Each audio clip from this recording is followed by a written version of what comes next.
हरे कृष्णा मित्रों, welcome to गोलोकवाणी।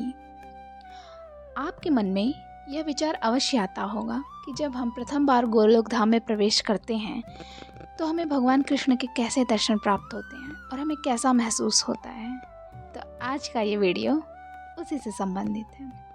शास्त्रों के अनुसार जब हम गोलोक धाम में पहली बार प्रवेश करते हैं और भगवान कृष्ण का दर्शन प्राप्त करते हैं, यानी कि वो हमारे समक्ष प्रस्तुत होते हैं, वो हमें देख रहे होते हैं, हम उसी क्षण तुरंत भावावेश में आके, अतिरिक्त प्रेम में आके मूर्छा को प्राप्त कर जाते हैं, यानी कि बेहोश हो जाते हैं। जब हमारी ये स्थिति भगवान देखते हैं तो वो हमें बहुत ही प्यार से स्पर्श करते हैं।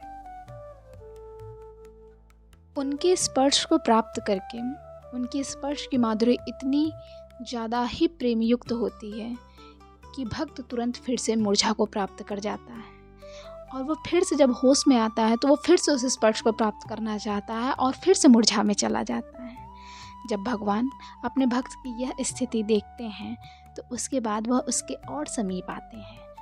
उनके इस तरह समीप आने से भगवान के सच्चिदानंद शरीर से जो सुगंध निकलती है वो भक्त के नासिका में जाती है, और इस अभिभूत कर देने वाले सुगंध का प्रवेश नासिका में होते ही भक्त फिर से मूर्छा को प्राप्त हो जाता है।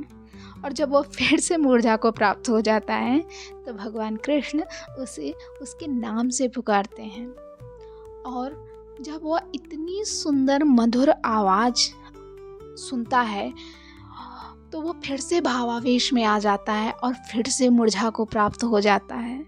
इस तरह से भगवान के प्रथम दर्शन में भक्त लगातार मूर्छित और फिर चेतन स्थिति में आता जाता रहता है। यह समस्त एक प्रेम लीला होती है, यानी कि हम इतने प्रेम को देखकर, इतने प्रेम को महसूस करके हम भावावेश में रहते हैं। जब हमारी यह स्थिति भगवान देखते हैं तो इसके बाद वह और पास आते हैं और हमें अपना आलिंगन प्रदान करते हैं, और उनका आलिंगन, उनका स्पर्श, उनका इस तरह से प्रेम प्राप्त करते ही भक्त पुनः मूर्छा में चला जाता है और वह उनकी भुजाओं में ही बार बार चेतन अचेतन, चेतन अचेतन होता रहता है। इस तरह से यह प्रक्रिया चलती रहती है। इसके बाद हमारी जो शरीर की समस्त इंद्रियां होती हैं वह उस समय जो क्रिया होती रहती है उसी अनुसार अपने आप को परिवर्तित करती रहती हैं। हो सकता है आपको यह अविश्वसनीय लगे, क्योंकि जब हम भगवान को, उस क्षण भक्त भगवान को देखता है तो उसकी आंखों में उतनी कैपेसिटी ही नहीं होती कि वो भगवान की सुंदरता को एक बार में देख सके। तो उसके शरीर की जितनी भी इंद्रियां होती हैं वो सब इस तरह का गुण प्राप्त कर लेती हैं कि वो सब कुछ वो देखने में सक्षम हो जाती हैं, यानी कि हमारे कान, हमारी नासिका, हमारी जितनी भी इंद्रियां हैं उस वक्त सारी इंद्रियां भगवान का दर्शन प्राप्त कर रही होती हैं।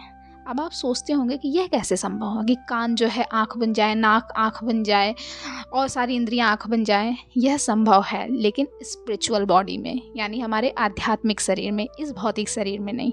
इसी तरह से जब भक्त भगवान का सुगंध को महसूस करता है तो सारी इंद्रियां उसकी नाक हो जाती हैं। जब उनके स्पर्श को महसूस करता है तो सारी इंद्रियां स्पर्श इंद्रियां हो जाती हैं। जब उनके आवाज़ को सुनता है तो सारी इंद्रियां कर्ण बन जाती हैं। इसके बाद जो सबसे अगला महत्वपूर्ण बिंदु है कि भगवान उसके बाद किससे मिलवाते हैं भक्त को?